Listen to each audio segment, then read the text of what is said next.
అందరికీ నమస్కారం. తేజస్వి తెలుగు కథలు పాడ్కాస్ట్కి స్వాగతం. కంచి పరమాచార్య స్వామి వారి గురించి ఈరోజు మనం చెప్పుకోబోయే ఈ అనుభవం స్టోరీస్ ఆఫ్ మహాపెరియవ పరమాచార్య అనే పేజ్ నుంచి స్వీకరించబడినది. సేకరించిన వారు ఆతి మహేష్ గారు. ఈ అనుభవం పేరు వరిపేలాలు వరి మొక్కలు. స్వామివారు రోజూ తీసుకునే ఆహారానికి సంబంధించిన సంఘటనలు ఎన్నో ఉన్నాయి. దాదాపు 25 ఏళ్ల క్రితం పరమాచార్య స్వామివారు విల్లుపురం దగ్గరలోని అయ్యూరు గ్రామంలో మకాం చేస్తున్నారు.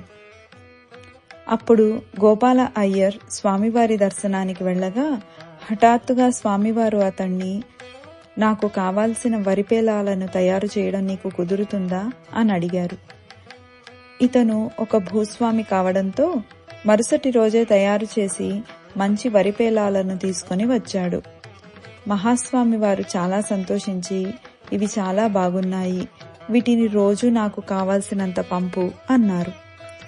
ఈ వరిపేలాలను స్వామివారికి సరఫరా చేసే పని తంజావూరు అడ్వకేట్ వెంకట్రామ అయ్యర్ చేసేవారు. అతను వెంటనే స్వామివారిని, ఇన్ని రోజులుగా తప్పకుండా మీకు వరిపేలాలను సరఫరా చేస్తున్న నన్ను మీరిలా నిరాశపరచవచ్చా అని అడిగాడు. గోపాలం తెచ్చిన వరిపేలాలు కూడా బాగున్నాయి, ఇన్ని రోజులు నువ్వే ఇచ్చావు, ఇప్పుడు అతన్ని ఇవ్వని అన్నారు స్వామివారు.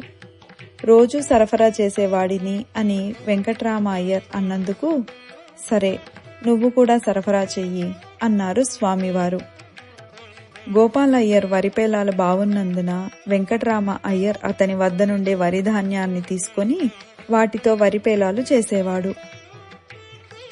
తరువాతి నెల 2 వరిపేలాలు సరఫరా చేశారు. 1 నెల తరువాత వెంకట్రామ అయ్యర్ ఈ లోకాన్ని వదిలి వెళ్లిపోయారు.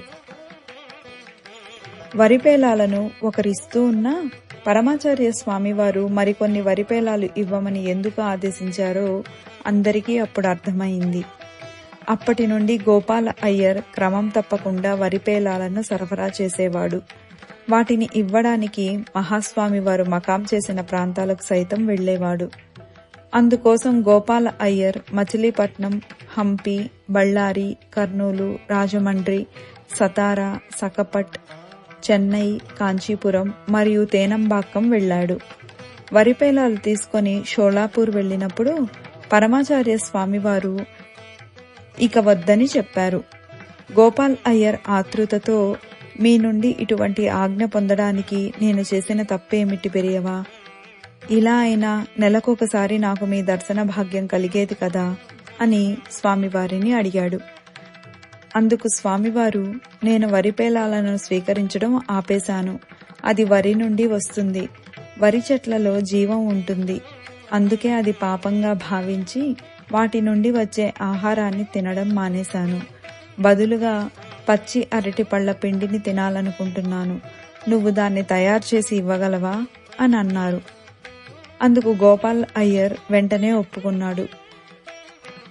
ఎంతో కృతజ్ఞతతో గోపాల్ అయ్యర్ ఇలా అన్నాడు, ఆనాటి నుండి తిరుచ్చిలో ఉన్న నా బంధువులొకరికి నేండ్రంకాయ రకం అరటిపళ్లను పంపమని చెప్పాను.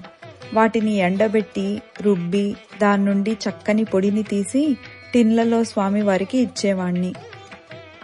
దాన్ని స్వామివారు వారికి తగ్గట్టుగా గంజిలా, ఇడ్లీలుగా లేదా ఏదైనా సరిపడే ఆహారంగా వాడేవారు. ఇప్పటికీ ఈ పిండిని స్వామివారికి సమర్పించుకునే భాగ్యాన్ని నాకు ప్రసాదించారు స్వామివారు. పూర్వకాలం నుండి నేండ్రంకాయ పొడిని చిన్నపిల్లల ఆహారంగా కేరళ ప్రాంతంలో వాడేవారు. ఆహారం విషయంలో చిన్నపిల్లలకు, వృద్ధులకు కొంత సామ్యం ఉంది. వారికి తేలికగా జీర్ణమయ్యి ఎక్కువ శక్తిని ఇచ్చే ఆహారం కావాలి. సాధారణంగా మనకు కలిగే అనుమానం, వరికి ఉన్నట్టే అరటి చెట్టుకు కూడా ప్రాణం ఉంటుంది కదా అని. దానికి సమాధానం, ప్రతి కోతకి వరి మొక్కని చంపి ధాన్యం సేకరించాలి.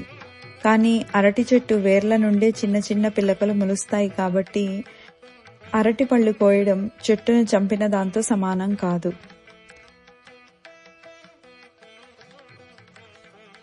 అపార కరుణా సింధుం జ్ఞానదం శాంతరూపిణం శ్రీ చంద్రశేఖర గురుం ప్రణమామి ముదాన్వహం.